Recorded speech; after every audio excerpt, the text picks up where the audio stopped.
RMM টিভিতে স্বাগতম। ধবধবে শরীরের সঙ্গে কালো পুঁতির মতো চোখের দুর্দান্ত সমন্বয়ের এই সাপকে দেখলে চমক লাগবেই। সাপটির সাদা রঙের পিছনে রহস্য কি? সাদা সাপ, বিরল প্রজাতির এই সাপ মিলল অস্ট্রেলিয়ায়।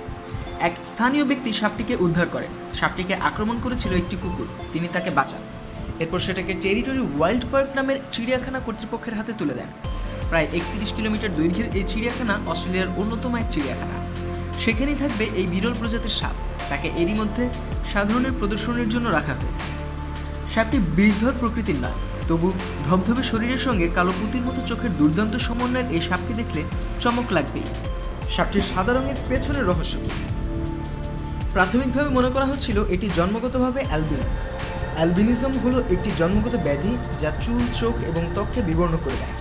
এই ধরনের অ্যালবিনো বাঘ, সিংহ, কুমির আরও নানা প্রজাতির প্রাণীর মধ্যে দেখা যায়। পার্কের পক্ষ থেকে অবশ্য জানানো হয়েছে সাপটি অ্যালবিনো নয়। অ্যালবিনো হলে তার চোখের রং গোলাপি হতো, আংশিক পিগমেন্টেশনের ফলে তার চেহারায় এই বিকৃতি।